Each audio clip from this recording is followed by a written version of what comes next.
Hello, everyone. Welcome to Up North News Radio for this Tuesday, June 13th, 2023. Live from Lake Wissota from some temporary headquarters here, the kitchen table. I'll explain the chaos going on at Casa de Kreitlow coming up in just a minute here on this Tuesday morning. It's 6:02 right now, so if you're playing this back later in the day, you can fast forward about 3.5 minutes. We'll get the show started at 6:06 this morning. Have the latest on the Trump indictment that will be read to him today in court in Miami. And we'll have a guest talking about advisory referendums and how state legislative Republicans are happy to use them and also happy to ban them for all other local units of government if they get their way. So that and much more ahead coming up at 6:06. We'll be right back.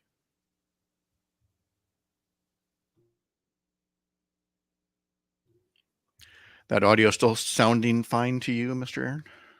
Yep. Okay, I'm going to put some coffee in my cup here.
Okay, here we go.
All right, here we go. All righty.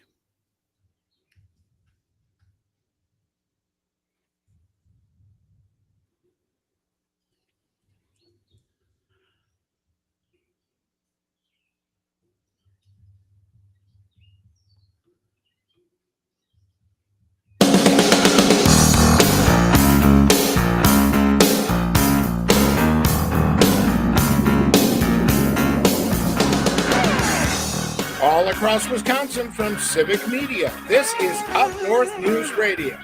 Now, live from our Lake Wissota studio, here's the founding editor of Up North News, Pat Breitlow.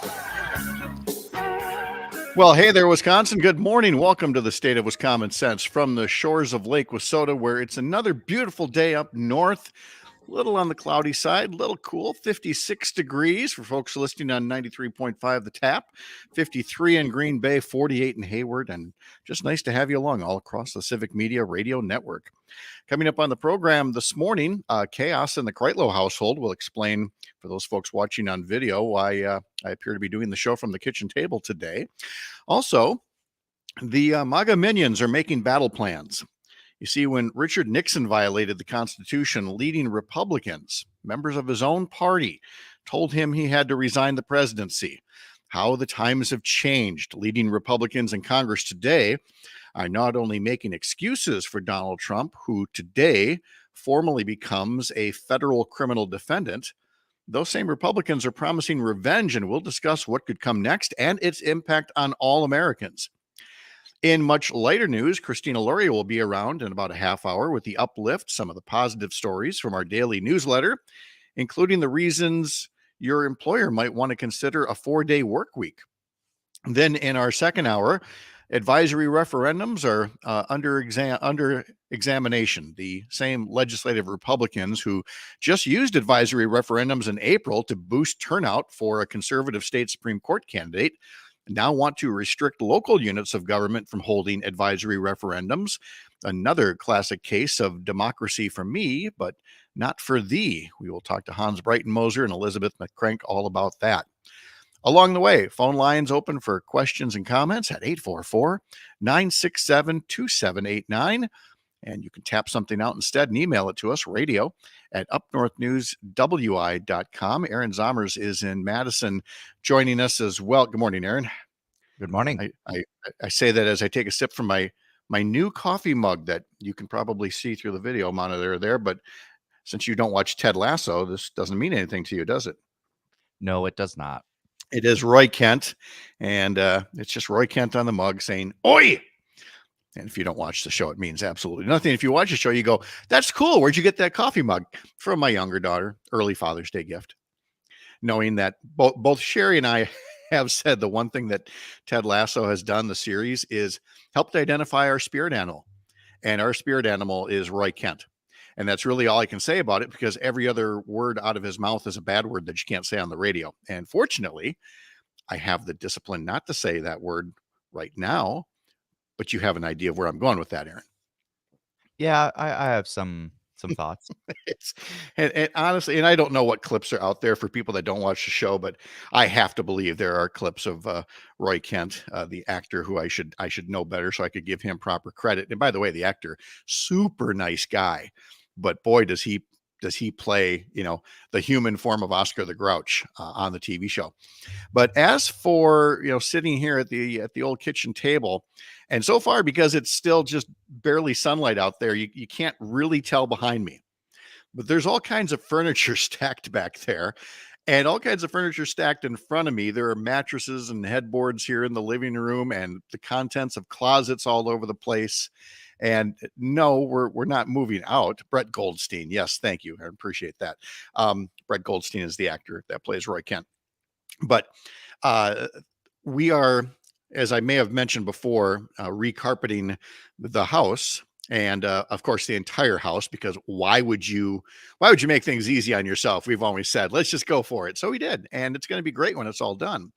But in the meantime, it has involved moving everything out of carpeted rooms into either the kitchen or the living room that are hardwood floors, or all but one of the bathrooms. And I got to say, these folks from Independent Flooring up here in Eau Claire who are doing the work, they understand Tetris, because they can pack stuff into a bathroom like nobody's business. I mean, there might be bodies buried back there, for as well as they were able to stuff furniture and things, using every bit of space to get things out of the way and get the carpet in there. So it's going to be nice. But I think as people on Facebook, YouTube, and Twitter watch throughout the course of the day, as the sunlight comes in a bit more, they're going to say, "Is he a hoarder?" But he's not. Simply waiting for the carpet guys to come a little bit later on today. The Up North News daily newsletter has come out as usual. At least I think so. Let me go look at my email box. Oh, look, there it is now. And Christina Lorey, who puts the newsletter together, will be joining us in just a bit. Let's see. Let me scroll down through here. We've got some hidden gem restaurant surveys that are in there. A well-known comedian who's coming to Wisconsin. 8 vintage stores to visit around the state later this year. Let's see. And I believe, yes, there at the bottom is my editorial entitled "Trump's Criminal Charges Are Serious, but What Could They Mean to You?" And of course, I don't want to give that away, but you as a Wisconsin resident, there is a lot at stake in what's going to be happening to Donald Trump in federal court. And there's a reason why every eligible voter in Wisconsin should be paying attention. Oh, and I see this Pat Sajak is retiring as well. Given that I make jokes about old age, but I'm not watching Wheel of Fortune every night at 6:30 yet, so it doesn't impact me quite as much, Aaron. You, as somebody who, if people buy a vowel, they get 2 A's at the start of your name. I suppose Pat Sajak's retirement means a little bit more to you. Perhaps. Yeah, I'll have to watch some Wheel of Fortune. I've barely even seen any anyway. It's right up there with Roy Kent in your TV viewing, isn't it? All right, Well, it's a little more than that. Let's take a little break here, and then we'll have some sports and Republican reaction to the upcoming federal criminal proceedings against Donald Trump next here up north.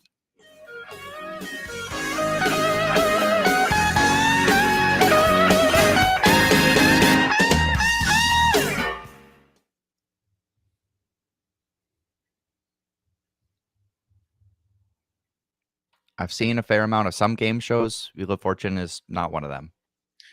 I don't really feel like you've missed anything. I don't feel like I have either.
It has been a little while since I've heard the theme song to Home Improvement. Was that on your TV viewing schedule back in the day with Tim Allen?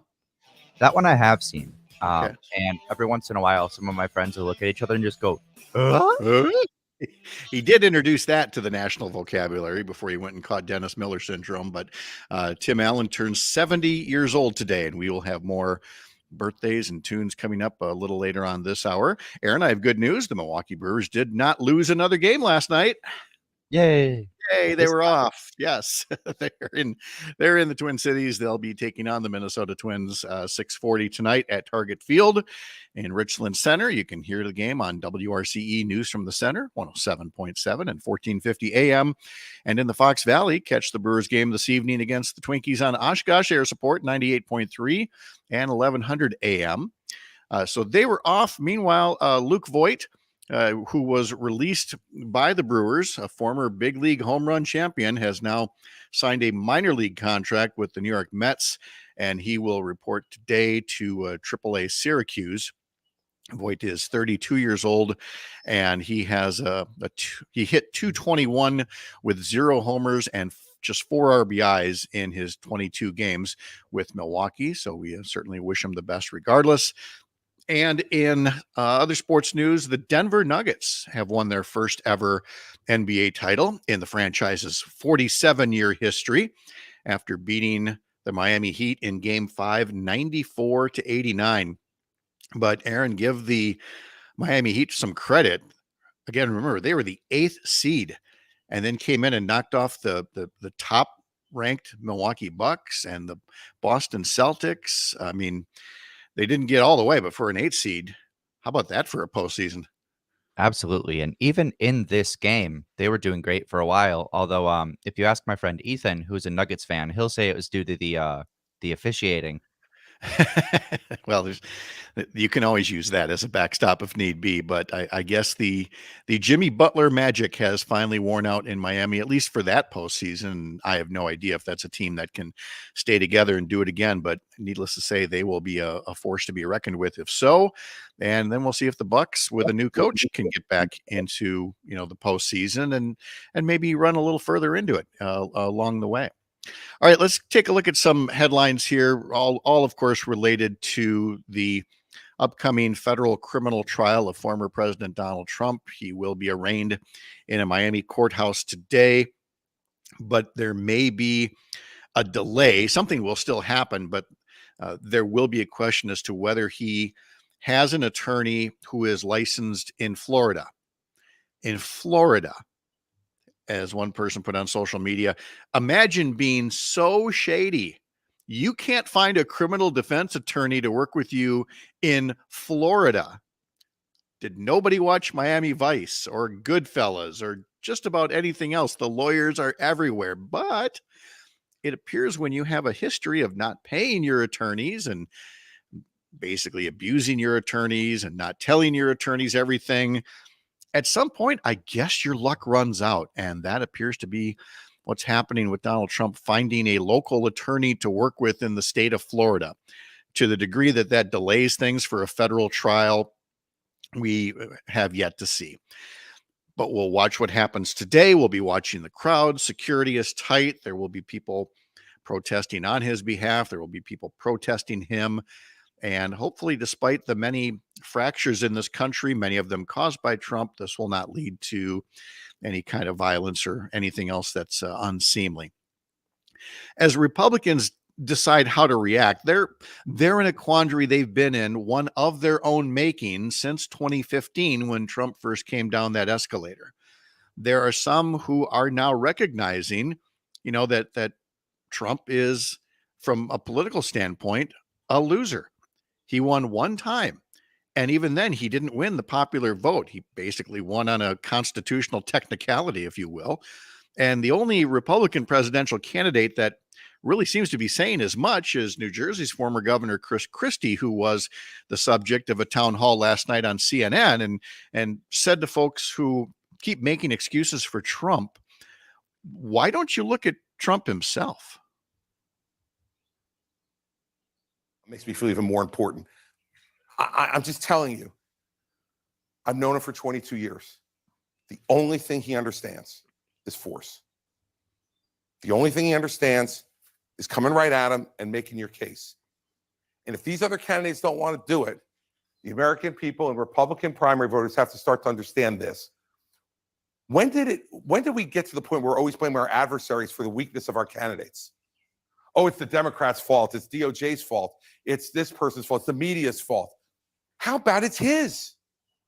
He hasn't won a damn thing since 2016. 3-time loser. 2018, we lost the House. 2020, we lost the White House. We lost the United States Senate a couple of weeks later in 2021. And in 2022, we lost 2 more governorships, another Senate seat, and barely took the House of Representatives when Joe Biden had the most incompetent first 2 years I've ever seen in my life. Loser, loser, loser. Now we're going, it'll be different this time. Why? Why will it be different this time? Those arguments need to be made, and I'm not afraid to make them for 2 reasons. One, I'm not afraid of him. And 2, it's the truth. There you go. There's New Jersey Governor Chris Christie on how it's Trump's fault. And he does keep losing. He listed all the things that he's lost: elections, House, Senate. He's also twice indicted, twice impeached. He's been adjudicated as a sexual abuser, and he can't stop confessing to retaining the classified documents that he stole. Again, the comparisons Republicans are making to Joe Biden and Hillary Clinton are false on their face, and these people know it. They know the differences in the cases, but they know that if they just say this lie enough times, enough people will believe it. For example, there's Iowa Senator Chuck Grassley, who told a reporter that he hasn't read the indictment yet because, quote, he's not a legal analyst. Chuck Grassley, United States Senator, former chair of the Judiciary Committee.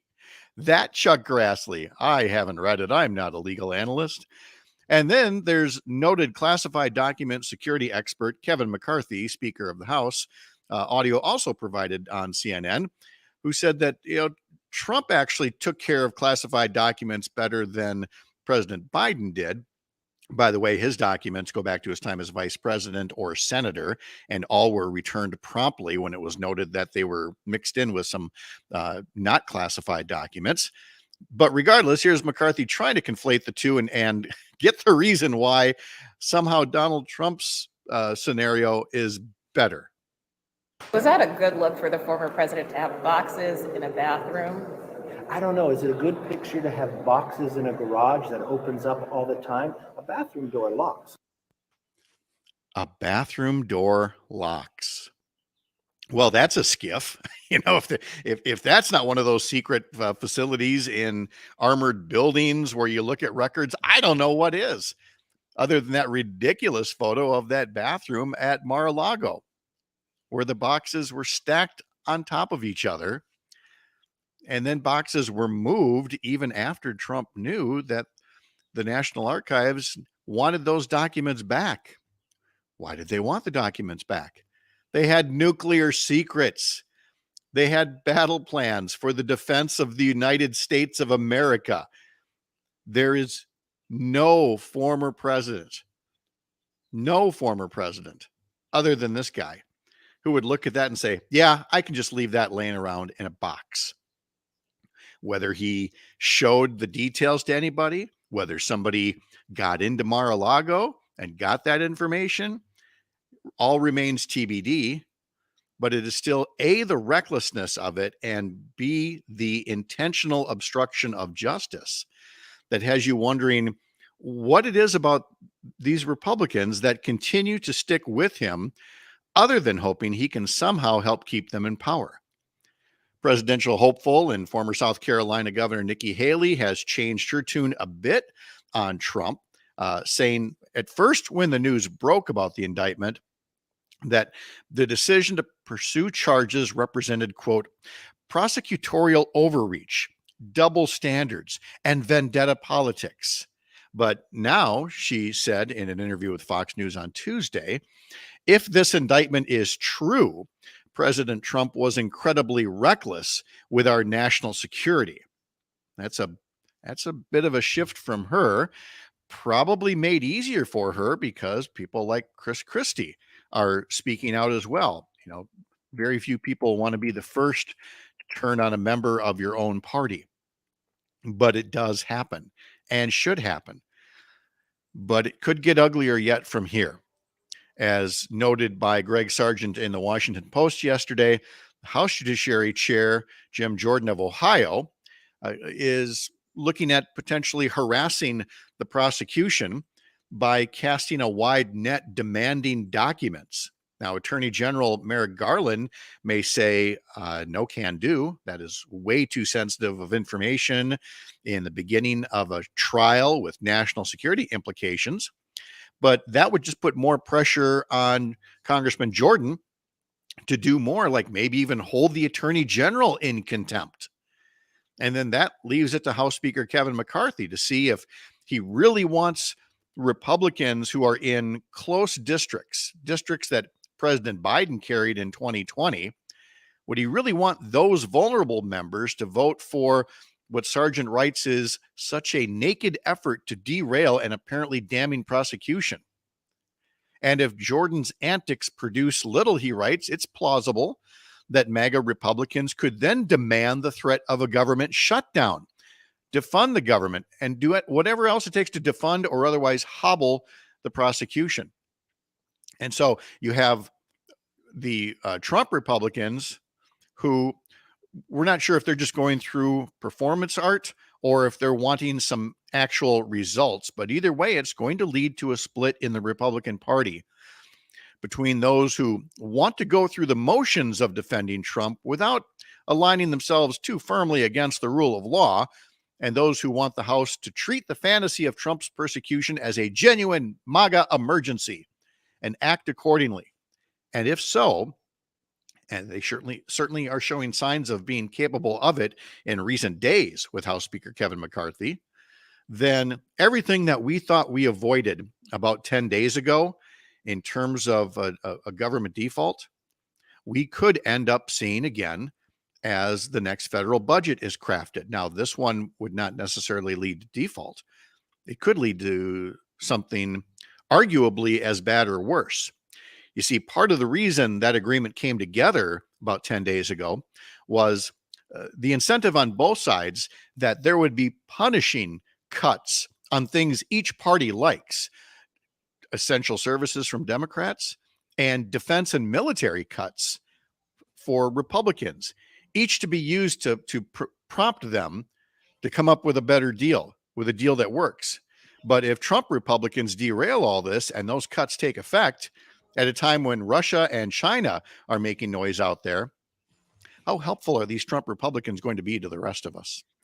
Let's take a break. The Uplift with Christina Lorey is coming up right after this break. You're up north.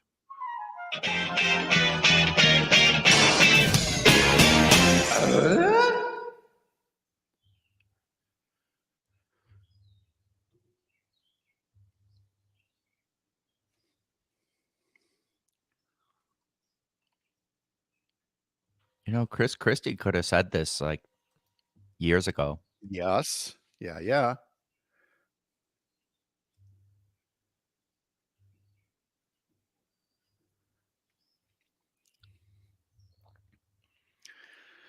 Okay, so yeah, that's done. Up and remember what I wrote last night. Let's see, it says here. Oh yeah, it's Garth. Okay, so we're gonna play what is that there? About 22 seconds of that, and then we'll start the tape.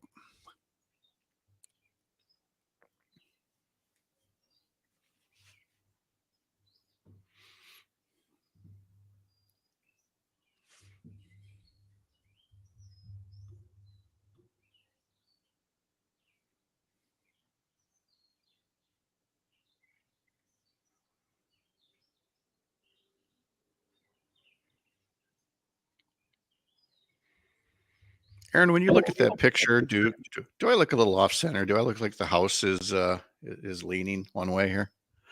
Yeah. It does, doesn't it? I don't know Okay. if the table's tilted or if it's just a weird angle. Certainly doesn't seem that way. The coffee cup's not, flowing downward, but okay.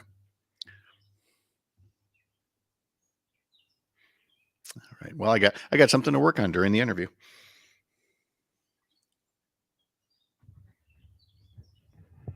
Yeah, if it's not the table, if the laptop's vertical, I don't know. It's an entire. Or I guess MacBook, or not a MacBook, it's an iMac, and I've got it sitting on the table here.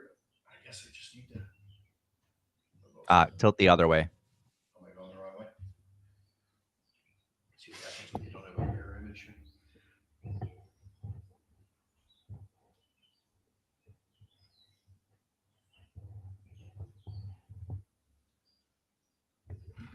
I think that's better. That is better. Yeah, that's better. That'll do, I guess. I don't think we're going to get it perfect, especially when you're using a dishcloth.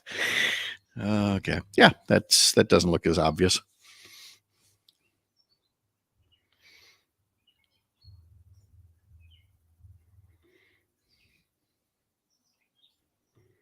Then I see at 6:50 you want the All I Really Want to be the song to start it. Yes.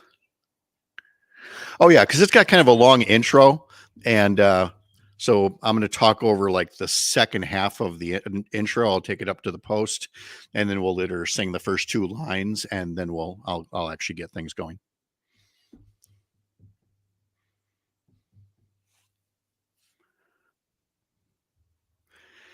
Basically, between this and this song coming up here and something else, we're filling a little extra time today since there wasn't much for music or history, no Brewers. Got Yeah, there really was not a I lot. can't quite do it the way that Stu and Chad play much longer clips of songs, and it always makes me a little nervous to play that much. I always worry about tune out.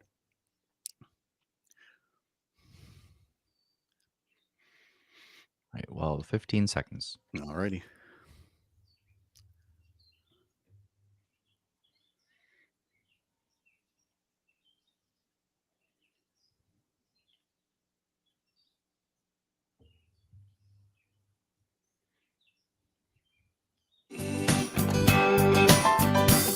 When we're free to love anyone we choose, when this world's big enough for all different views, when we all can worship from our own kind of pews, then we shall be free, yeah. We shall be free. Welcome to the UpLift. It's our weekly segment where we sit down with Christina Lorey, who puts together the newsletter for Up North News. You can subscribe to it at the website, upnorthnewswi.com, for some of the uplifting stories that you can find in there and in our social media posts as well. Christina, good morning. Good morning, Pat. Thanks for having me back. Well, it's nice to have you here, but it's nice to have you here all 5 days of the work week, although I'm sure a few of us wouldn't mind if it was more like a 4-day work week. And I understand that's one of the uplifting stories. I hope uplifting means, are we like starting it this week or next week at our place or no? I don't know. I feel like you have more pull here than I do. You have been here longer, but I have declared my share of summer weekends, where Friday about 1:00 I kind of mentally clock out, but we're talking about actually making it official for employers who are saying that they can make that happen. Can it actually work? well, in all seriousness, to let your listeners in, our company is very forward thinking in this kind of way because they do encourage people to take time off. We both have unlimited PTO that we can use as long as we are still getting our work done. And more companies in Wisconsin are shifting towards that. And they're finding, thankfully, that it's really a win-win for both their employees, obviously, but their bottom line as well. So this company called Capri Communities, they run different assisted living facilities, 18 different independent living, assisted living, or memory care facilities across southern Wisconsin.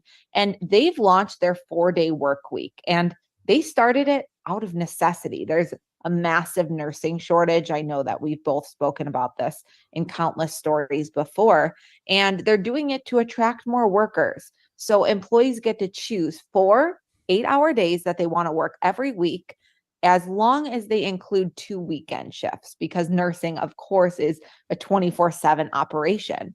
However, even though they're only working 32 hours, they're paid for 40, and it's already working.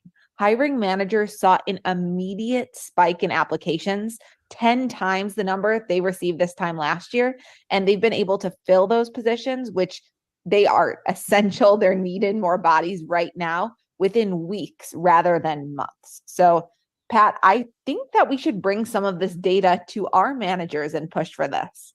Well, I think they'd be very open and flexible to it. And I will say, having been a weekend anchor at a TV station where your weekend is either Thursday and Friday or Monday and Tuesday, that it is definitely doable. It has its ups and downs depending on family events or things like that. But it's a very intriguing twist on it. 4 8s throughout the week, but you said 2 of those shifts have to be on the weekends, right? Yes, for that particular facility. But this has been studied all around the world. Actually, there was a giant study that released results earlier this year over in the UK, and they tracked 61 companies across a variety of different job sectors. And they found that company revenue increased by an average of 1.4%, and by a much higher 35% when compared to the same 6-month period 1 year earlier. So, I mean, that's statistical proof that employee satisfaction not only retains more people, but also just like invigorates them to increase their productivity and helping companies' bottom line. So I really hope that this does catch on, because I know personally, when I have a shorter deadline, it's never a matter of whether or not I'm going to get it done. I will get it done, and I'll get it done well. I'll just be working more efficiently, and then I'll also be happier and be able to, use your free time to do more enriching activities for yourself and your community. Maybe people can volunteer more. People can, have more time to shop in person at small businesses in their community. I think the ripple effect of this could really be massive. Pride Month is here, and we have more than a couple of uplifting stories about taking this time to provide support and respect for the LGBTQ community. So tell us about some of the stories you've been working on there. Well, I just know that for me, it was always surprising when I first moved to Wisconsin to see how deeply rooted in the LGBTQ movement it has always been, because it's been very recent that Wisconsin is becoming a bluer state, but we've always supported these very liberal policies. Wisconsin was the very first state to ban discrimination on the basis of sexual orientation. That was all the way back in 1982. We were also the first state to ratify the 19th Amendment, pass an equal rights law, of course, giving women more opportunities. And we've also led the way in electing members of the LGBTQ plus community to political offices. It started with Jim Yeadon. He was a Madison City Council member who became one of the first openly gay elected officials in the country back in 1976.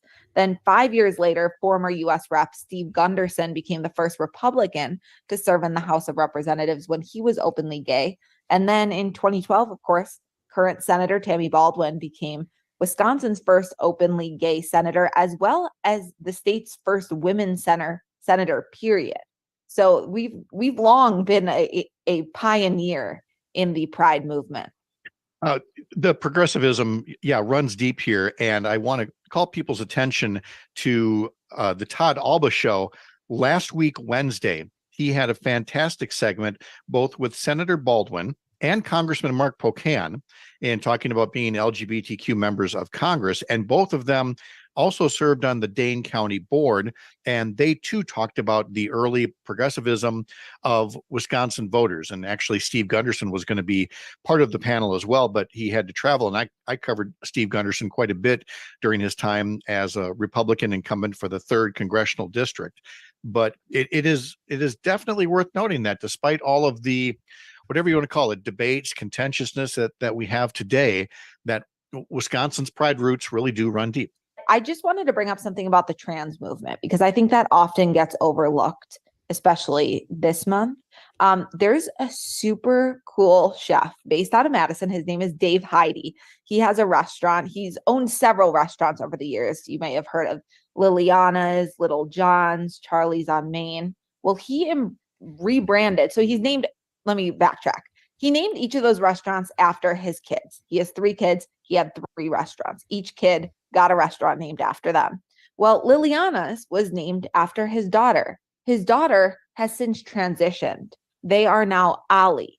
So he rebranded his entire restaurant. Liliana's is now Ali's. That was a massive undertaking. And he did it to really put his money, quite literally, where his mouth is, and wholeheartedly support his child. And that restaurant is doing really well. So I just want to promote that restaurant. If you're ever in the Madison area, check out Ollie's, because it has really good food, bottom line, but it's also run by a really good guy. Yeah, very much. He is no stranger to stories here at Up North News, the things that he was doing early on in the pandemic to make sure that the community, especially essential workers, were being fed as well. And by the way, how far have we come from the days when parents would basically just throw their kids out, tell their kids, we'll cut them off essentially from all contact, as opposed to incorporating their life and into their own work.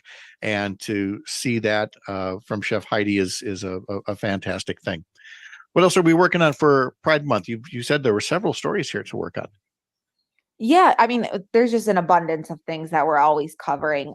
We have a list on our website of 7 different LGBTQ owned businesses across Wisconsin that we're directing people towards. And while you're also there, you want to take pride in your own father. We also have a Father's Day gift guide of gifts that give back, and several of the shops on that list are also owned by members of the LGBTQ plus community. And I did want to just point out a little side note here, because I was a bit alarmed by the number of comments that we're getting on our social media channels anytime we post anything about Pride. There are so many comments from people that are still not on board with this, as if we're asking them to get on board. You can climb on board or you cannot, but honestly, I'm alarmed, but I kind of wish I cared about anything as much as people who don't know other people care about them marrying whoever they want to marry, or and want to share their disapproval of it. Yeah, I've never cared about anything that much in my life. So maybe I'm missing out. Maybe I need to get more passionate about some topic, but I just don't know what about this topic in the year 2023 is so just elicits a vitriolic reaction. It's really bothersome. So if you are listening to this, I know that you are not among the problem. So I'm talking to the wrong people. But something that you can do, if you ever see a comment about this, whether it's on our pages or another page, it would be great just to post something positive. Love is love, some kind of message, or just share a link to a Pride business that you like. Just anything. Don't engage in the debate, because we're not going to change their minds. But if we can share more positivity, that's the entire purpose of this segment between us, Pat. That would be great. And I know you have some great listeners, so I'm hoping that they'll get on board with this as well. Oh yeah, and it's completely in line with our motherhood segment last week, in talking about sometimes the best things you can do is to be an ally when there's not a lesbian or gay or trans person in the room. It's to basically look at somebody and let them know that their comment wasn't appropriate, or their joke wasn't funny. And you don't have to be confrontational. It's just that you're showing support and not just laughing off the bigotry. You can see all of this and more in the comment sections, in the social media posts, and especially the newsletter that Christina puts together. And she would happily take your news tips as well. Christina Lorey, that's all one word. And I was asked last week to spell out Christina as well. Turns out I completely forgot there are a few K's out there. And State Representative Christina Shelton with a K from Green Bay is probably one of those right now noticing. So it's Christina with a CH, CHRISTINA. Lorey is LOREY. If you're watching the live video feed of this on Facebook right now or on YouTube, you can see it right there at the bottom of the screen. Christina Lorey at UpNorthNewsWI.com. Have a great day. You too.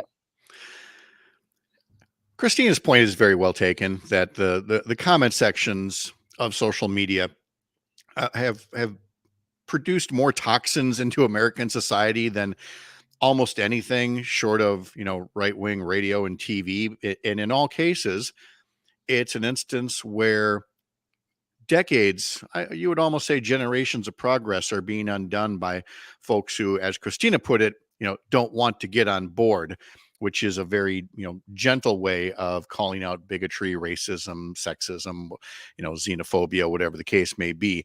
And so I really want to tip my cap to her for bringing that up. If you're going to put a comment on social media, if you don't like something, you don't have to be mean about it.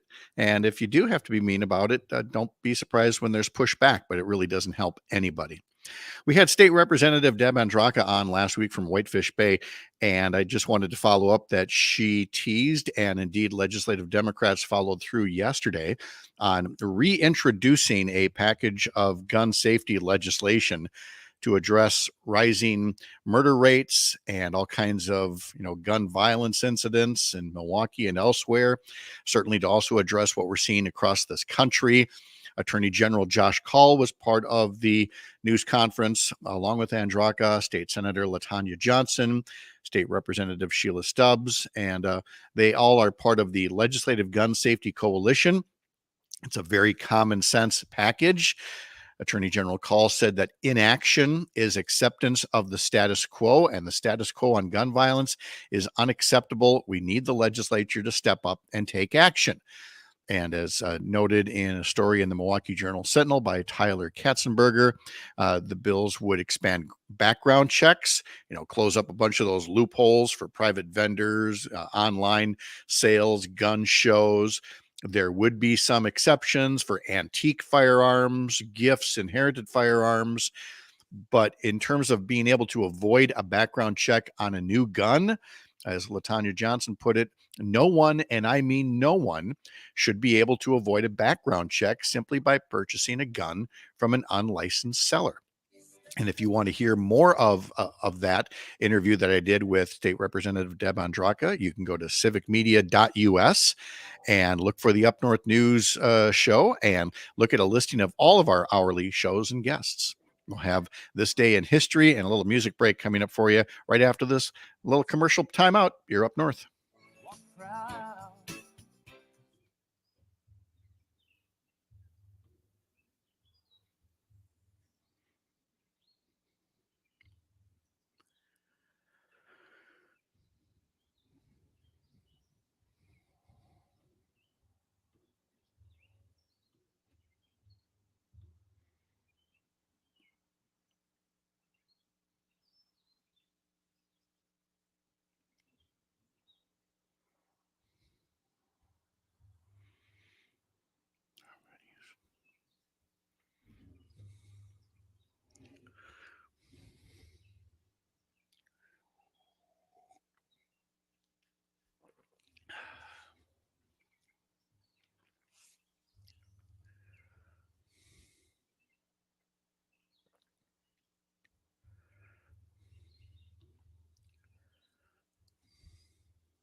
All right, Aaron, I'm going to spend part of the after music thing talking about National Call Your Doctor Day. So I might be hectoring you about that unless you have a medical history you don't want me to get into here.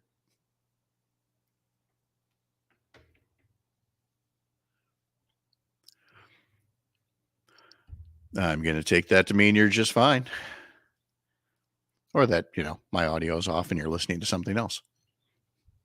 Isn't this fun when Aaron can't hear us?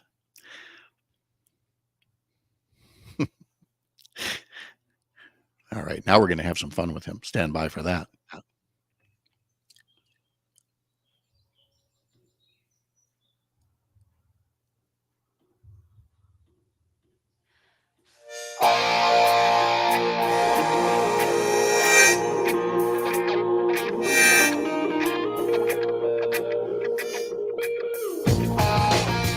Time for today's history lesson and music break. We will start with the anniversary of Jagged Little Pill and Alanis Morissette. Do I stress you out? My sweater is on backwards and inside out, and you say, how appropriate. One of the more successful debut albums in music history and one of the more noteworthy sophomore jinx curse examples from Alanis. So hopefully she did a lot with the money at the time when the album came out this day in 1995. This is the 83rd birthday for Bobby Freeman. He had a hit in 1958. He was born June 13th is today's date, 1940 in Northern California. And this is what his hit sounded like back in 1958. There's our bongos again. The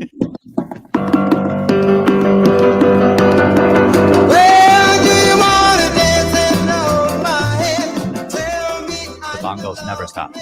Bongos never end. Bongos are good here on this show. Now we will hear Bette Midler's version at 7:15, a much slower, much more sultry version, and one I never get tired of hearing. Other birthdays, we mentioned Tim Allen earlier, is 70 today. Brat Pack member Ali Sheedy is 61. You might have first seen her in War Games and then The Breakfast Club, Short Circuit, St. Elmo's Fire, Made to Order. Also turning 61 today, ESPN anchor Hannah Storm. The lead singer, songwriter, guitarist of Weezer, Rivers Cuomo, is 53 years old today. I have to get used to that. Somebody in a band named Weezer is now approaching their mid-50s. Yeah, but he'll still sing like he's a teenager. Or two. Well, he will for a little bit longer, but at some point you reach this age where you go, I'm saying all the same words, but now I'm at an age where it just sounds creepy. So I don't know. If I had to guess, I don't think he's ever going to change that because it's already kind of creepy sometimes. I say that as a Weezer fan. No one hates Weezer more than Weezer fans. Good point. Chris Evans is 42, so he is best known for his recent work as Captain America in the Marvel Cinematic Universe, which raises the question, can you be Captain America in your 40s? You know, where's the cutoff there? I mean, we know Tom Brady is playing pretty close to 50, but how long can you be Captain America? This is also not the anniversary. This is the birthday for the twins from Full House, Mary-Kate and Ashley Olsen. And you're thinking, well, wait, certainly they didn't have a chart-topping hit. No, but I was the parent of two young girls. And so we had our share of Mary-Kate and Ashley Olsen videos and songs, including this unforgettable classic. I've got brains and I am the cute one. She's just my sister. Yeah, it's a phase that, you go through. Some people had, Raffi as the phase. Some people had Barney. Our daughters had Mary-Kate and Ashley Olsen for a time. This is the anniversary in 1988 of Paula Abdul releasing her debut album, Forever Your Girl. Hey baby, you got to remember, forever your girl. Plenty of hits on that one. Historically, this day in 1774, Rhode Island became the first British colony in North America to ban importing slaves. William Butler Yeats was born this day in 1865, Irish poet, Nobel Prize laureate. And Aaron, you noted the 1929 birth of Ralph McQuarrie, who passed away in 2012, an illustrator of note, apparently. Yeah, he did concept art for a lot of different movies, most notably E.T., the original show for Battlestar Galactica, and Star Wars. Okay.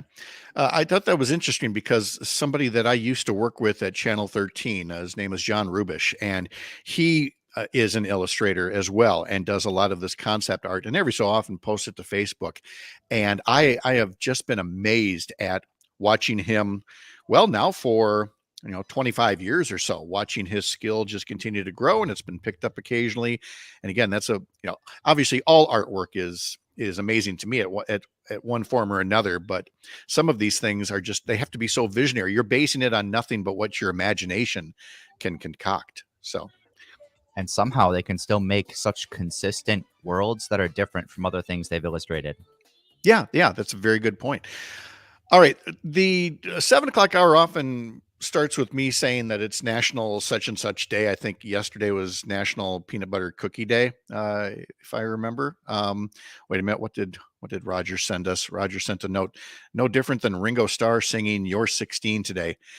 Yeah, you're right. In the category of creepy songs that didn't age well, Ringo Starr singing "You're 16, you're beautiful, you're mine." There's a few songs like that about 16-year-olds, 17-year-olds that, gosh, seems so cute once upon a time. And I think we've kind of evolved a little bit. This is National Call Your Doctor Day, always the second Tuesday in June.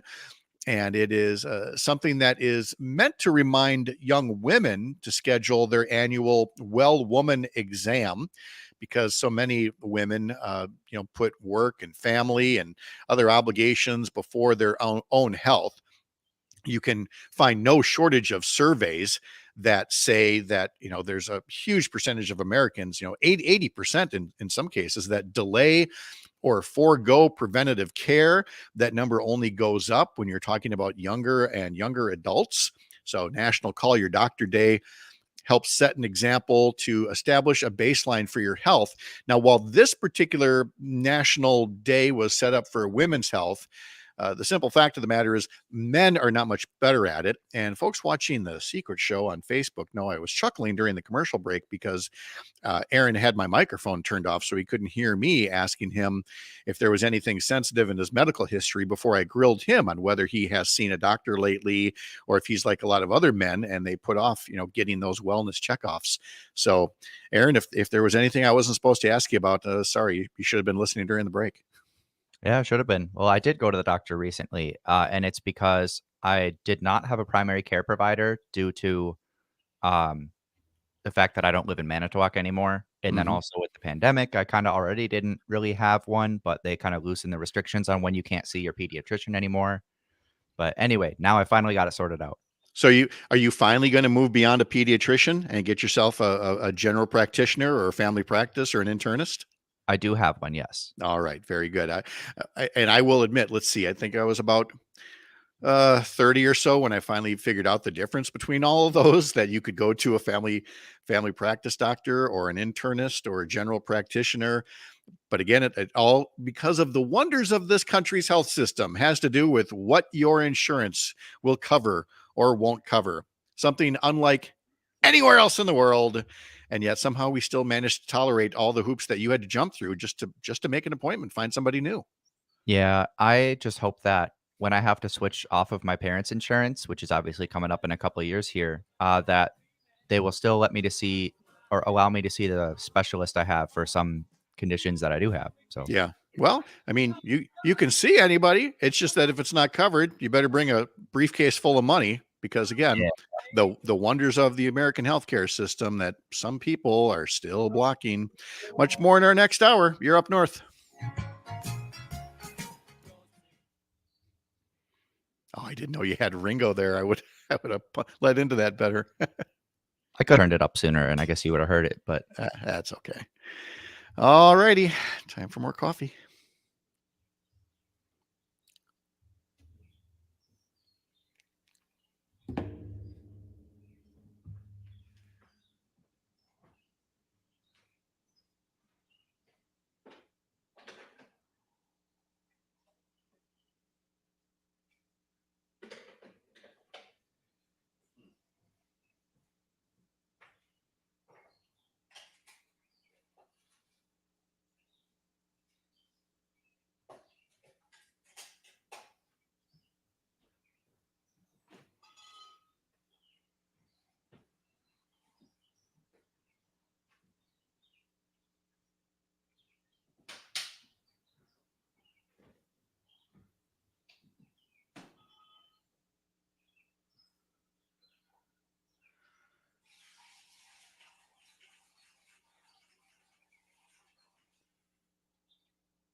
I was not aware of that Ringo song. I kind of wish I still wasn't.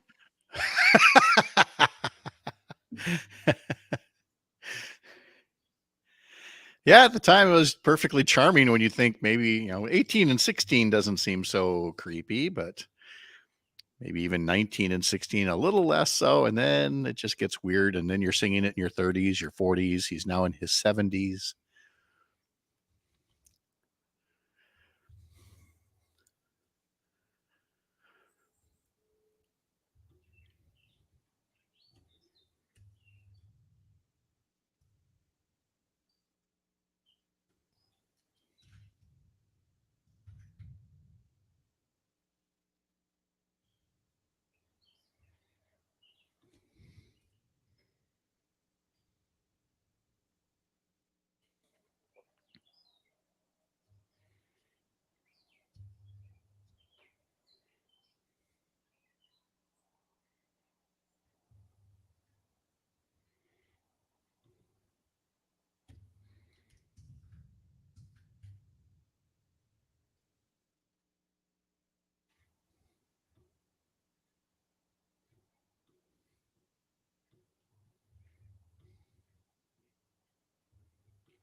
All across Wisconsin from Civic Media, this is Up North News Radio. Now, live from our Lake Wasota studio, here's the founding editor of Up North News, Pat Brightlow. Thank you, Don Rue, and welcome back to the second hour of Up North News Radio. It's a Tuesday morning. It's June the 13th, 2023, National Call Your Doctor Day, as we talked about in the previous segment here. Coming up this hour, under examination, the advisory referendum process in Wisconsin. Legislative Republicans had no problem using advisory referendums to boost turnout in order to help a conservative state Supreme Court candidate, but now they want to restrict local units of government from holding advisory referendums in a classic case of democracy for me, but not for thee. We'll talk to Hans Breitenmoser and Elizabeth McCrank about that in just a little while. If you missed our last hour about what Trump Republicans could do to protest Trump's federal prosecution in a way that could hurt all Americans, you can catch the show anytime by subscribing to us as a podcast at Apple, Spotify, all the usual places that have podcasts. So does the Civic Media website. That's civicmedia.us, where you can find every show there. Each hour's programming is a separate podcast episode. Listen there on the website or subscribe and listen on demand. Our studio line number here is 844-967-2789, and our email address is radio@upnorthnewswi.com. We're happy to hear from you any old time and catch us on social media too. We're not only at the Up North News Facebook page and the Civic Media, the Up North News Facebook page, the Civic Media Facebook page, the Bull Falls Radio Facebook page, also Up North News on YouTube. So we have no lack of options for you to tune in and listen on the Civic Media app as well, as somebody very close to me does during her commute to work every day. Just kind of plugs the phone in to the car and listens through the app that way. Aaron Zomers joins us from Madison as well there. It's a little cloudy and cool up here. And I know we've kind of had a tale of two different weather systems and temperatures. What are things like down in the southern part of the state this morning? Also a little bit cool. It was more so yesterday, but this morning it had just rained when I got up. Apparently, we've got a nice little warm up on the way, and we're going to get the full update from Weatherology with that forecast coming up in just a bit. But in this segment, I wanted to lay out something that we had hinted at a couple of weeks back and continues to be a concern for people who watch Wisconsin elections. And that's who will be watching over those elections, who will oversee them here in what is, of course, a critical battleground state. There's a lot of uncertainty as the state's top nonpartisan elections official comes to the end of her term. Looking at a story here from Harm Van Heusen of Associated Press and Report for America. You see, Republicans who control the legislature could finally have a chance to oust the elections chief with whom they have been sparring over conspiracy theories and other fantasies, and then name their own appointee to administer over the Wisconsin Elections Commission. On the other hand, a recent state Supreme Court ruling that was actually good to conservatives could backfire on them, depending on how they want to handle the replacement of Megan Wolf. She is nearing the end and has not commented on whether she's going to seek reappointment to a new term. All across the country, you see elections officials have been leaving the profession. There's been just unrelentless threats made, heated rhetoric, and of course, just the exhausting chore of telling the truth, even as elected officials continue to lie about the 2020 election and beyond, and sow distrust. And while maybe they think they're doing it in a way that is not harmful, but simply politics, other people are taking them at their word and ratcheting up the rhetoric, leading to harassment and even death threats. And so it's no wonder that more elections officials are leaving. And as I said, we don't know what Megan Wolf is going to do in running the Wisconsin Elections Commission. But right now, she is in charge of a department that is overseen by the 6 members of the Wisconsin Elections Commission. That would be 3 Democrats and 3 Republicans in a system that was created by Republicans to lead to gridlock. But this person would help give guidance to the more than 1,800 local clerks who actually run Wisconsin's elections. There is no single state election process here in Wisconsin. It is roughly 1,800 individual local elections, which means you need somebody professional and organized. It also means that it is virtually impossible to tamper with and rig a state election when you have as many checks and balances in place. But that hasn't stopped Republicans from claiming that more needs to be done to address quote unquote irregularities. Well, if Megan Wolf's position were to become vacant, election commissioners could recommend a new administrator. And if 45 days pass without a nomination, a legislative committee controlled by Republicans could appoint a temporary administrator for up to a year. And there's no telling what that person might be like. However, recall that in the past year, the state Supreme Court ruled that Fred Pren, a member of the Natural Resources Board, could stay on the board even though his term had expired because the Senate had not appointed a replacement. And so gridlock in the legislature could lead to real uncertainty about who would fill the Wisconsin Elections Commission administrator role temporarily even, much less permanently. Weatherology forecast update is coming up next. You're up north.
As promised, complete with bongos. Here's Bette Midler's version.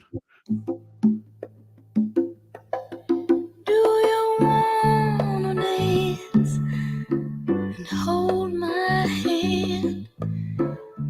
Tell me you're my lover man. Oh baby, do you wanna dance? I mean, nothing against Bobby Freeman, but come on. Bette Midler there. 56 degrees right now on Lake Wissota, 48 at Lac Courte Oreille, 54 on Lake Butamore, 54 on Lake Koshkonong, and 54 in Port Washington on a day that's going to see the start of a warm-up eventually here in Wisconsin. A very nice week ahead. And here with the forecast details, after a few days away, we get to welcome back our friend Jennifer Wachitsky to tell us more about it. Jennifer, good morning. Good morning. So we have some nice conditions on the way. Another little warm, a little cloudy and cool here, but tell us what we can expect statewide as we head into midweek. Yeah, like you said, overall not too bad of a week coming in ahead. Kind of all over the place as far as individual locations, but it does look like a good chance for rain showers for most today, all except for west central Wisconsin around Amory and Baldwin. Temperatures also look all over the board below average for most, except again for west central Wisconsin. Well, they'll be around the lower 80s, and they should actually be around about the upper 70s, so just slightly above average for this time of the year. Upper 50s to the mid 60s for southern Wisconsin today, low to mid 60s in central Wisconsin, and mid 70s around Richland Center to the southwestern parts of the state today. Wednesday looks like a slight chance for rain showers around Wausau and Wisconsin Rapids over to Oshkosh, but dry for everyone else tomorrow. Cloud cover around Waukesha and Milwaukee, otherwise sunshine for the rest. Also warmer for everyone tomorrow, but still all over the place, kind of like today. Cooler along Lake Michigan, but then mid 70s to mid 80s for everyone else, at or above average. Thursday, slight chance for rain and thunderstorms for southern Wisconsin. Temperatures pretty similar to the previous day. Otherwise, sunny skies for everyone else and just slightly cooler, not much of a difference. Then on Friday, it looks like sunny for most with a slight chance for rain coming in by the afternoon hours around Baldwin and Amory. Temperatures again ranging between the mid 70s to mid 80s across the board, and still a little bit cooler towards the Michigan lakefront. Nice to have you back, Jennifer. Did you get to do anything nice during the few days you were taking a break from us? Thank you. Yeah, I went to Poland. Oh, wow. That's amazing. What did you see? A lot. Yeah, I went to Warsaw and Krakow, and I saw a lot of castles and palaces, and I went to a salt mine. That was interesting. Jennifer, I am so jealous. That is totally on my bucket list for the same family history. Was there anything genealogy related about it, or just tourism? Yeah, no, my entire family is from Poland, so it was fun to. I was there with my dad and hearing, pointing out places that he's been and learning a lot more about his family history. So yeah, it was really cool. Oh, it's very cool, Jennifer. Thanks for telling us about it. Have a great day. Thanks so much. You too. All right, Jennifer Wachitsky from Weatherology joining us at just about 7:19. There's not much to tell you in sports because the Brewers were off. They play the Twins at Target Field in Minneapolis this evening, 6:40. You can hear that game on Oshkosh Air Support, 98.3 FM, 1100 AM in the Fox Valley. And in Richland Center, listen to News from the Center, 107.7 FM and 1450 AM for games this evening. And then again tomorrow afternoon. And the Denver Nuggets are the NBA champions, first time ever in Nuggets franchise history, 47 years worth, winning that title by defeating the Eastern Conference Miami Heat in Game 5 last night in Denver.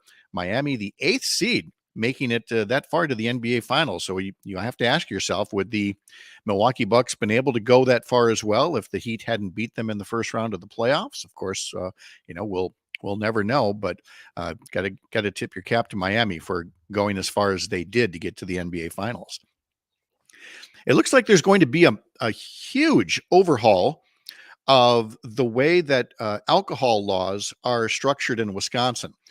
If it's done right, you may not notice a lot of it, but it's going to help a lot of people behind the scenes. And I say that as a former legislator who had to figure out the current system for regulating alcohol production, distribution, and sale.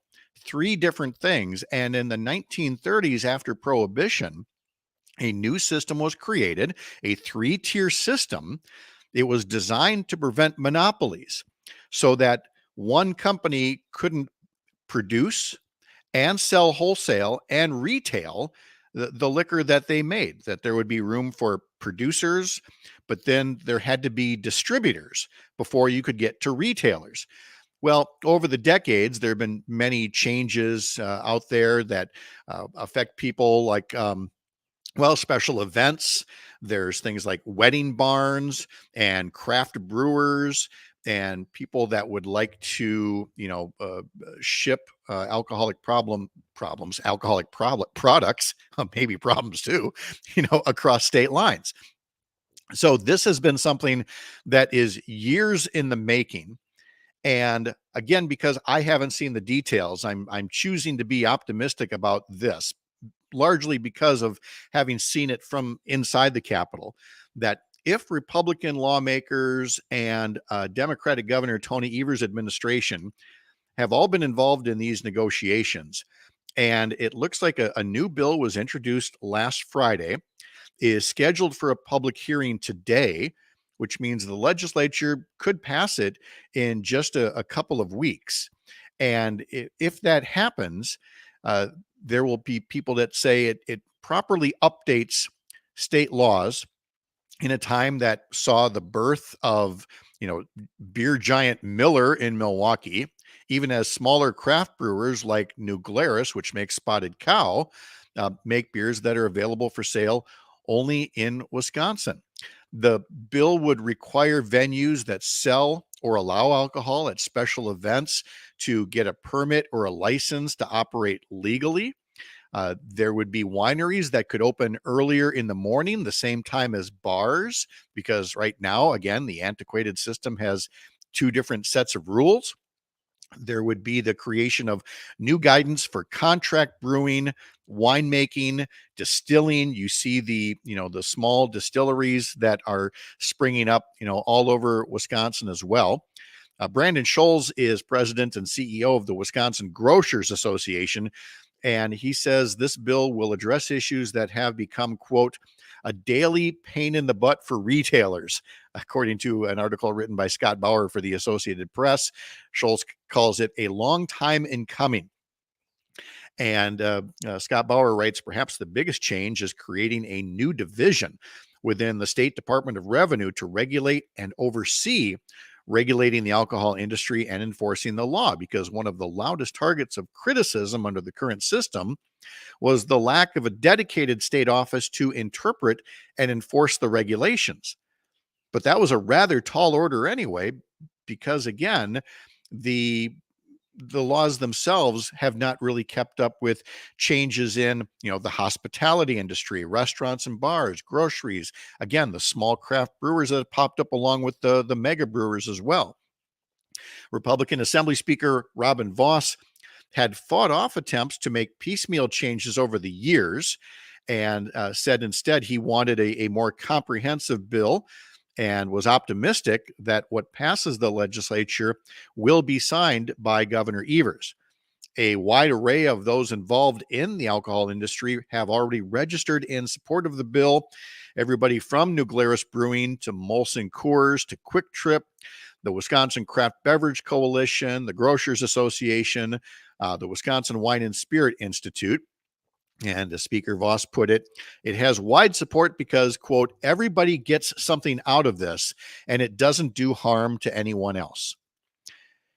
If that is all the case, and if this is a responsible package that comes through, it leads me, Aaron, to pose this question. If they show that they can do this with alcohol, with keeping up with changes in society and with changes in the industry, could it finally be that they then turn their attention to legalizing cannabis and marijuana use in Wisconsin so that we're not an island of prohibition? Is that what's been taking so long? Is that they had to figure out the alcohol industry first? I would like to think that this could lead to good things, because right now, the system doesn't work properly for alcohol, and it sure as heck doesn't work for marijuana. Yeah, I strongly doubt it. I feel like the only way that marijuana is going to get legalized in Wisconsin is if I don't know, if all of the current Republicans either just start smoking it themselves publicly and they're just like, yeah, man, this is chill, and they legalize it, or I don't know. It's just, it seems so far-fetched that any of them would even come remotely close to considering the idea. Well, I guess I appreciate that little splash of reality, shall we say, in my, what did I had like 2 minutes, maybe 3 minutes of optimism there before you reminded me of what exactly we're dealing with here. But Sorry, or you're welcome. I'm not sure which. right, but I'm just again encouraged that after decades of talking about the three-tier system in Wisconsin and some of the ways that has hamstrung people at all levels of the industry, that's going to be fixed. I mean, you look at all the differences just from state to state. You still have how many people from Minnesota come over here every Sunday, because I think Minnesota still has no alcohol sales on Sunday, or at least only for what's called 3-2 beer and something weaker. But otherwise, you have to come across the state. So, Minnesotans are bringing their money over here for that. Meanwhile, Wisconsinites are going to start bringing their money to Minnesota to buy cannabis products.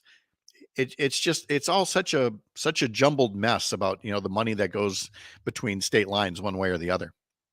Yeah, Minnesota, currently you can buy alcohol for off-premise consumption from 8 a.m. to 10 p.m. Monday to Saturday, and on Sunday, 11 a.m. to 6 p.m. So you can, but it ends 4 hours earlier. So again, you got the hours, just the lack of consistency. And by the way, when I talk about money going back and forth across, I'm reminded that there was a story a few days ago that the tuition reciprocity agreement between Wisconsin and Minnesota may be getting overhauled, but if it's not done properly, that reciprocity system would go away. And what that is it's what allows Minnesota kids to go to Wisconsin schools but pay in-state tuition, and Wisconsin kids to go to Minnesota schools and again pay in-state tuition. But Minnesota schools are more expensive because, Wisconsin has had a tuition freeze here for many years, which seems good on the surface, but it means that Wisconsin has a lot of catching up to do in terms of the underfunding that has come to it from the Republican legislature. And as a result, there's some real concern that this reciprocity deal between the two states could eventually come to an end, and that would hurt schools closer to the border, including like UW River Falls, UW Stout, places like that. And you and I know plenty of people who have gone from one state or the other to go to school. And do we really want to be putting up more barriers to young people coming to Wisconsin? Yeah, I really hope that this situation can get figured out. Yeah, we'll look at the details of that and continue to follow that story. Hans Breitenmoser is going to join us next, and we're going to talk a bit about the use of advisory referendums and much more when we come back. You're Up North.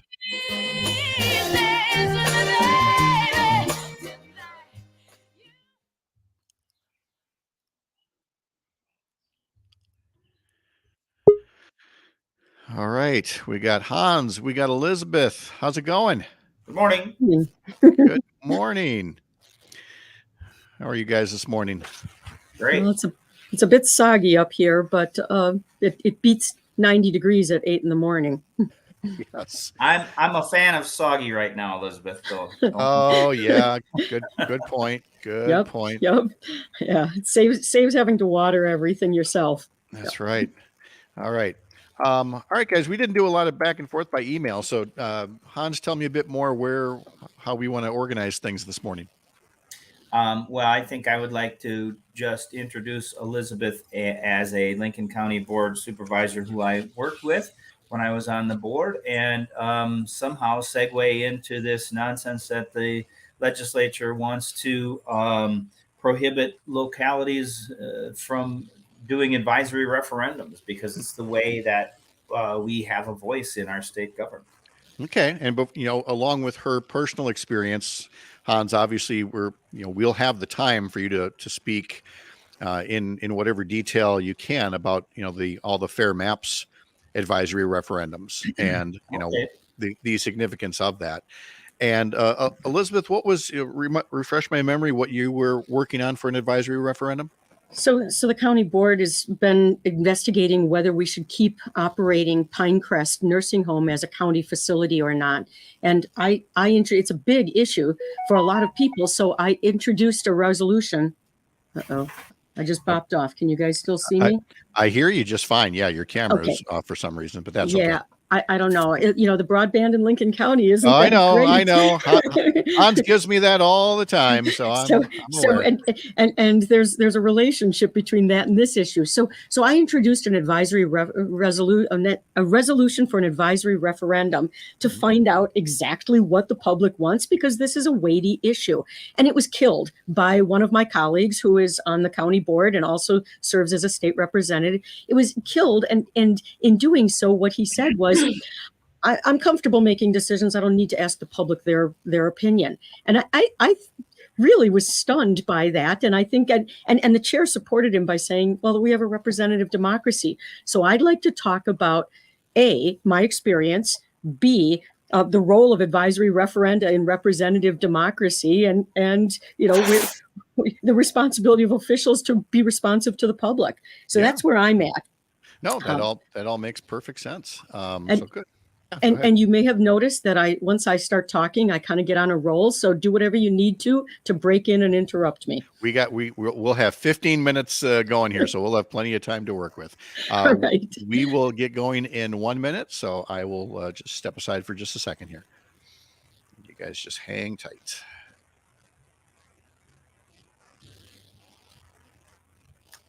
Usually behind me in my office, I have my Fair Maps map, and I don't have it for some reason. Somebody spiked it on me. Well, of course, So strange. All right, we have about 30 seconds. All righty.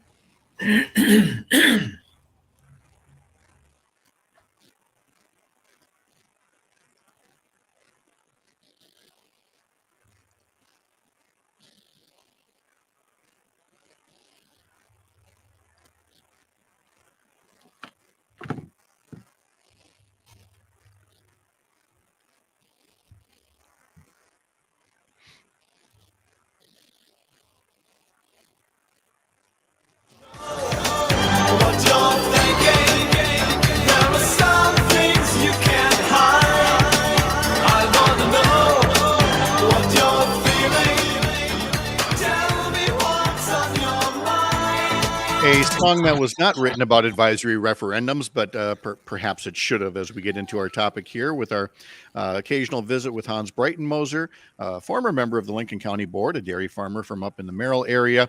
And we'll be talking a bit today about something that's related to county board experience, including looping in a current county board member. Hans, good morning. Hey, good morning, Pat. How's it going today? A very good thing. Well, except for the chaos behind me. I explained earlier that basically all of our furniture is piled up into like 2 rooms as we recarpet all the rest of the house later today. So the fact that this show has been able to go off without a hitch so far is a minor miracle. But that notwithstanding, here at the kitchen table, we've been able to continue things. And Hans, isn't that normally you've long been a very active advocate of fair maps and getting rid of gerrymandering, which is the rigging of political maps. Don't you normally have something like that in your background? We're just getting into the whole fair maps advisory referendum, and now you've lost your visual aid.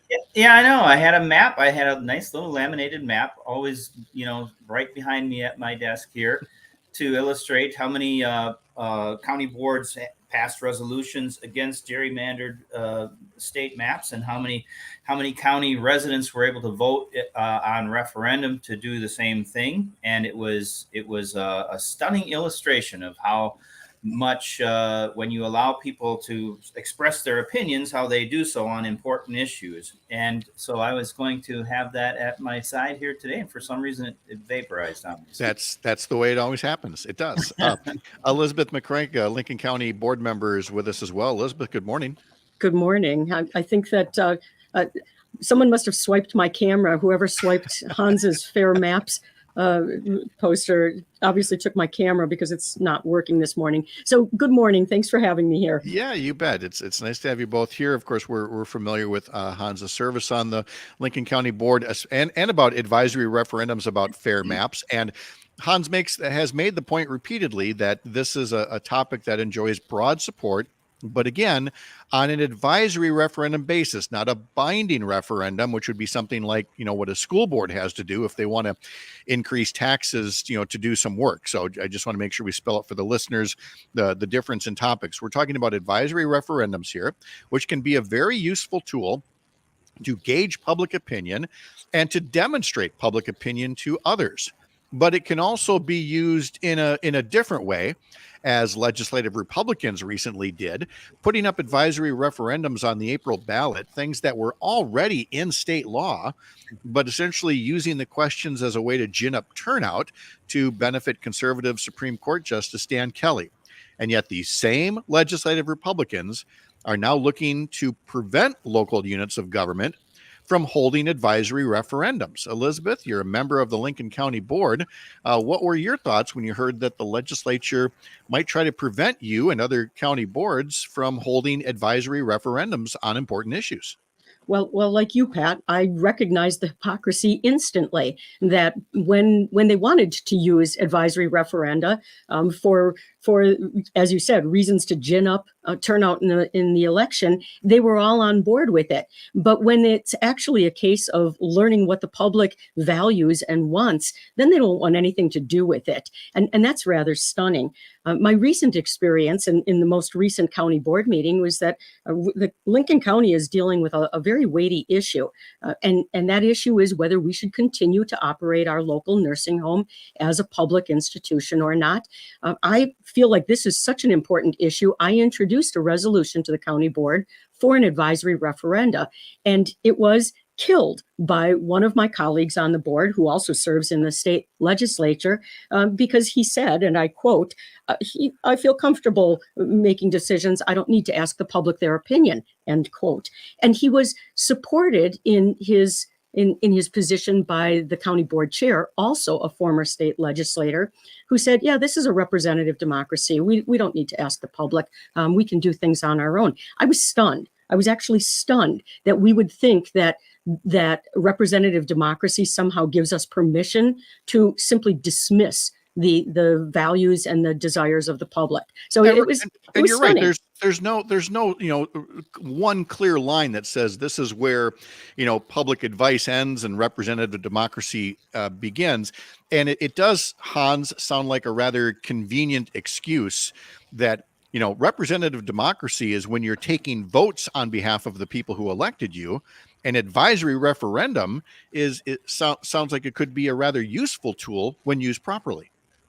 Well, I think it's a huge tool when used properly. And again, I'll look at the the gerrymandering issue. I mean, this was an example where county by county people were allowed to express their opinion, and it was their opinion by and large, again and again, the referendum that said, should we have a nonpartisan procedure for drawing our legislative and congressional district maps? Again and again, every county, whether it was a red county or a blue county, whether people voted exclusively for Republicans in the same election, voted handily in favor of having a nonpartisan procedure to draw these lines. So that was a very, very good example of an advisory referendum, basically a means by which we, the people, are allowed to express our opinions and express to our legislators what we want them to do. I'm a huge fan of representative democracy, and I do think that it, when you're put in a leadership role, sometimes you have to put your big boy pants on and make some decisions on behalf of your constituents.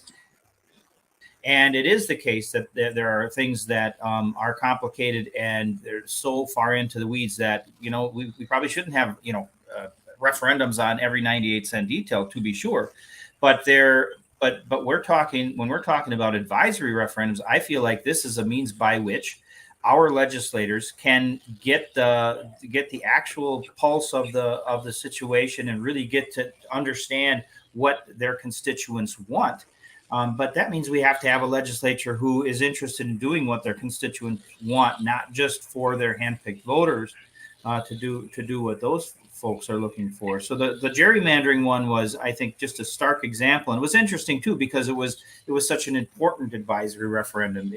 The failure to get these maps drawn fairly has a direct impact on all the other things that the legislature does. So to get it back to from the state level to the local level here, Elizabeth, this in your case deals with a county nursing home, and this is something that has been. I mean, I covered it as a little cub reporter in the mid '80s when Eau Claire and Chippewa and Clark counties and Barron, and they were all deciding what to do about county-run nursing homes, and some kept them, some sold them and privatized them, some closed them down. And this is a big deal at every county level. And it seems odd to me as an outsider, Elizabeth, that in Lincoln County, the county board wouldn't want to know what is the current, state of mind of people who will show up and vote on an advisory referendum about something as important as a nursing home. Well, exactly. Part of the reason that we have that representative democracy is the complexity and the volume of work that has to be done, even by local officials. If we ask the public to weigh in on all of the routine work that we do, as Hans says, we fall so far behind just in terms of workload, we'd never get anything done. And the public would get fatigued. You can't run it like it's a town meeting all the time for every single conditional use permit request or zoning issue. So, we use this for the most important, the weightiest issues. And to me, it's throwing out advisory referenda. It's a little bit like, now my background is in carpentry and furniture making. It's a little bit like taking tools out of your tool bag and saying, now just work with the tools that are left behind. And we're only going to let you have one. You can only have binding referenda. Nobody would go out with one tool in their tool bag. And for me, it's a non-starter to throw away the tools you have for making sure that you customize government for the people that you serve. That's what we're doing. We're not supposed to be making government serve ourselves. So, yeah, and and this too is different than the way there's a way the needle could move in the exact opposite direction from this, and that is to have even more referenda that would be binding by something called initiative and referendum, which you have in some states, but not here in Wisconsin. When we hear all the time, well, why can't the people vote about this abortion ban that dates back to 1849? Well, because there isn't a mechanism in Wisconsin law that allows people to petition to get a ballot question for something that would, change state law. It's something that could be considered. But Hans, I wonder if, again, you've got a case of people, shall we say, hiding behind representative democracy. Once you've rigged the maps, do they really want people kind of bypassing you and writing laws, much less asking for advice? Yeah. Well, at this point, I'd be tickled if they would just actually look at our advice, and I think but again, they don't have to. That's the issue, and that's the problem that firstly needs to be solved. We need to get an actual representative democracy. We need to get a system back that says that that the maps are drawn by a nonpartisan procedure rather than drawn by a political club. And once we get that done, then you're going to see legislation that more represents what people actually want. I mean, where we're bumping into one another here is that time and again, whether it's, as you referred to earlier, legalized marijuana, expanding the Badger care. There's so many things that if you ask the people what they want, that's what they want. We don't get it because of how screwed up the maps are. Right. And that includes in what would be called red states, where Medicaid has been expanded because, again, the people were able to vote and recognize a good thing and move beyond partisanship for that. Elizabeth, we're talking to Elizabeth McCrank, Lincoln County board member, and Hans Breitenmoser. Elizabeth, have you had discussions with your own legislators about this attempt to ban it, local advisory referendums? Well, I haven't. The only time I see my representative, ironically, is at the county board meetings. And as I say, he was the person who spearheaded the rejection of this resolution. And who is that? That's Representative Calvin Callahan. This is the 35th district up here, which is Maryland, Tomahawk, Antigo, and a little bit of I think Burnham Wood and Hamburg. So it's just north of Wausau, and he's not terribly responsive, and I wouldn't. I mean, he made his position quite clear, which is that he doesn't need to talk to the public. Well, so where do we go from here, Elizabeth? Is this a matter that it can still be perhaps discussed? People can approach their legislators and talk to them about what their feelings on the subject. Where does this go from here? Well, that's a great question. I have heard in the community that there is a grassroots effort. I have not been involved with it, but there are people who are circulating petitions to then present to the county board. So I know that there is a large portion of our community up here that wanted to be heard on this. And this is a big enough issue. I mean, if we're all lucky enough to get old, we may need this nursing home. And so people are looking at this and saying, for people who have paid their taxes for 30, 40, or 50 years, we may all need this. And we want to be part of the decision. So that's where it's going. We've really come, Hans, in that whole notion of, when she mentioned signing petitions, can you in fact petition your government in the United States? And and if so, to what end, right? Because look, if the people were going to get, their will done, as you mentioned, the Democrats in the legislature actually proposed referendums on the abortion ban and on gun safety rules and on things like that. But, Republicans in the legislature said no dice on that. But I would imagine your advice, as it always has been for Fair Maps, is to stay in contact with legislators anyway. And if you can't let them know what you think at the ballot box, let them know by email, phone call, or buttonhole them. Yes. There are other means by which we can reach out to them, and unfortunately, they're unresponsive to a great extent because of how the fox is watching the hen house in this case. But that doesn't mean we should give up. That means we should only work that much harder to keep reaching out and keep talking with people on both sides of the aisle amongst our friends and family to explain the situation to them and to make them understand that we get good government when we have actual representation and how important it is to have these fair maps. It reminds me of some medical school advice that they always give out. If you don't want to find a fever, don't take their temperature. Hans Breitenmoser, Elizabeth McCrank. So nice to talk to both of you. Thank you. Have a great day. Thank you, Pat. All right, we will be back. Chad Holmes should be joining us next, right after this break. You're Up North.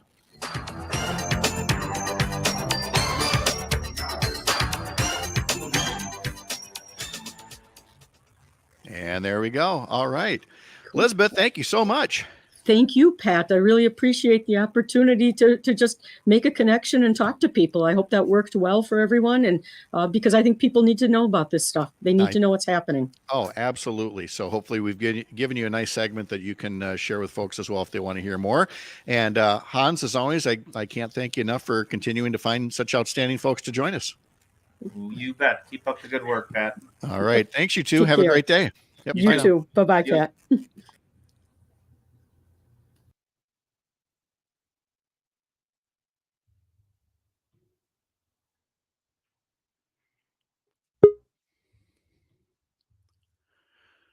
The man, the myth, the legend, Chad Holmes joins us. At least we think so. Can't see him, can't hear him. Allegedly, he's here. He is in the process of joining us. There he is. All right. Okay, there we go. Yeah. Hey, how are you? Doing good. How are you doing? I'm good, thanks. How goes the new morning hours so far? So far, so good. Mm-hmm. Did you hear the news about the band teacher resigning? I did not. Oh, really? Yeah, that just broke early. They had a closed session after the meeting last night. They had a school board meeting, and just early this morning, I got the word that. Oh, okay. So if you want to kind of touch on that, that's kind of breaking. Yes, I saw. Okay, I see it now in the Wausau Herald here. So, all right. I always click on the Journal Sentinel just after 6 when they post their new stories, and it wasn't there. I'm sure it'll be there any time. Yeah, now. I think. All right, here we go in about 15 seconds.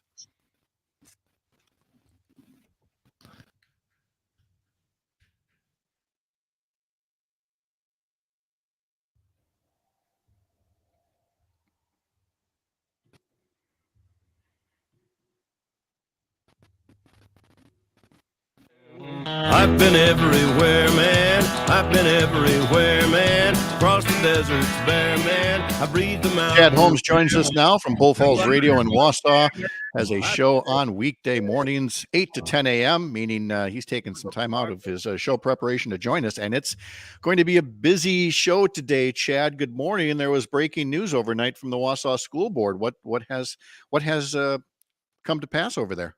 Well, it feels like it's been a longer process, but it was only about 2 months ago when the news broke about the complaint of an Asian American student at Wausau East High School against the Wausau East band teacher. And after a very quick investigation, as you well know, the school district decided that while there was some unease with the comments, they decided that it did not go to the level of either a significant suspension or termination, and that led to a lot of issues within the family and the Asian American community here in Wausau. And last night there was a Wausau School Board meeting, and after the meeting they went into closed session to discuss a personnel issue, and word has come down that Robert Perkins, the Wausau East band teacher, has resigned his position. And that is noted as well by Natalie Albert, who has been covering this for USA Today Network Wisconsin, Jamie Rokas, all in the Wausau Daily Herald, saying that, again, Perkins is no longer employed by the Wausau School District. We had outlined last week the multiple investigations and potential investigations that were going to go on.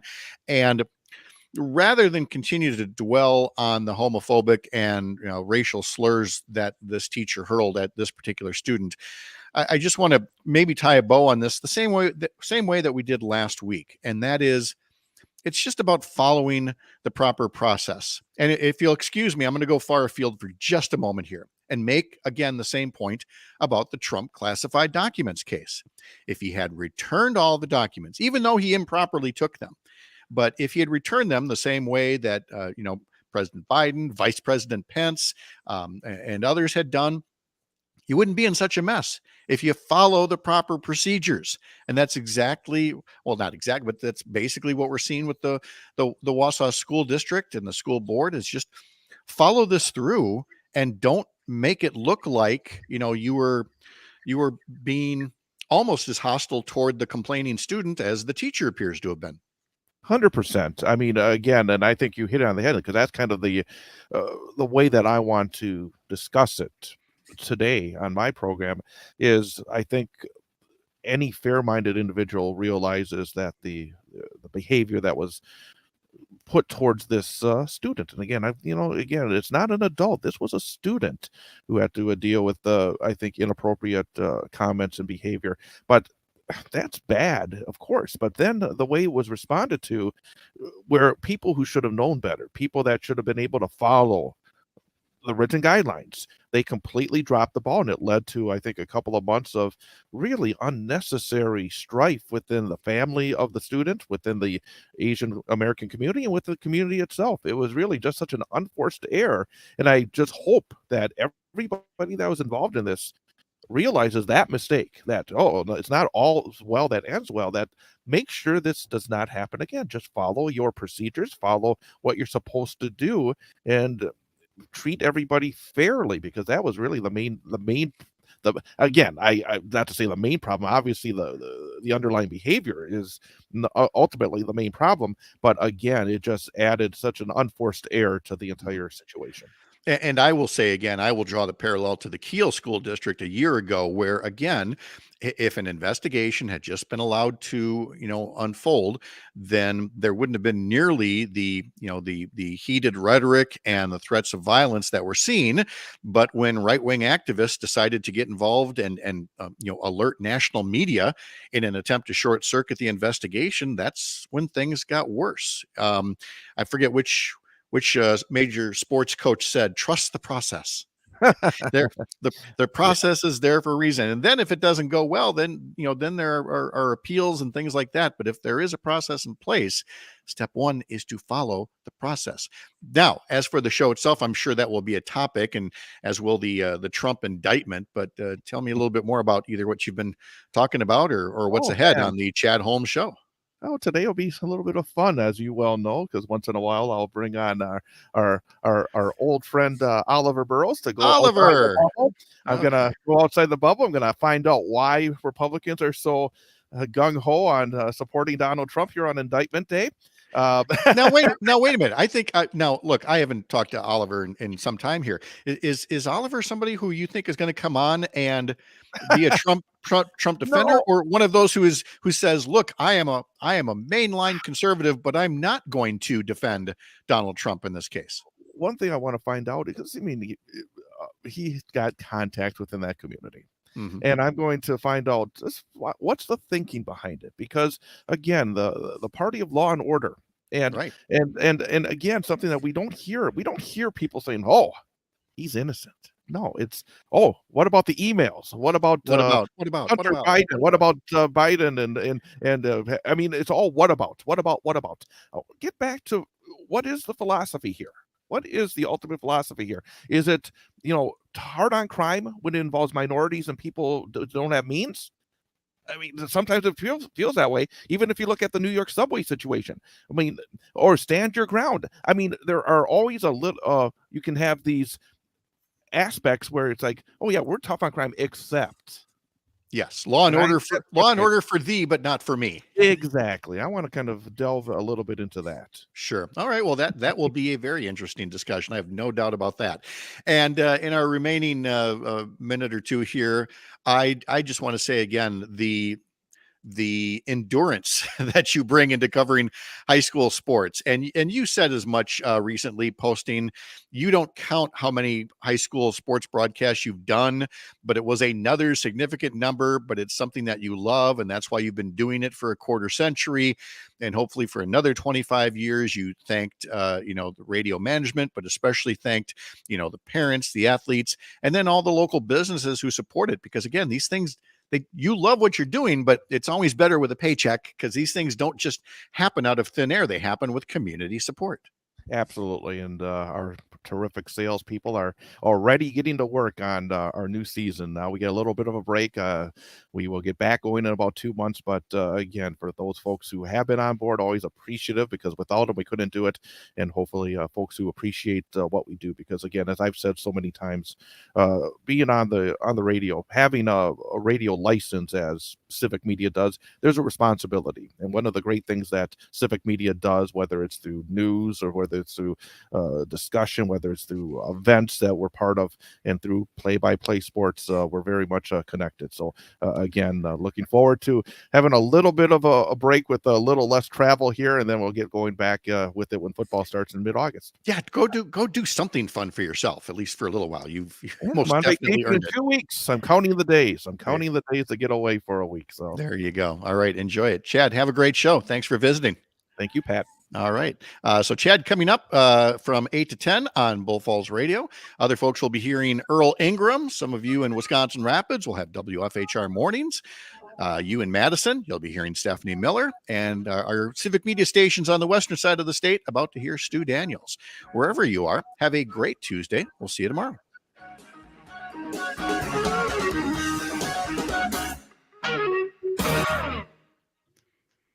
And there we go.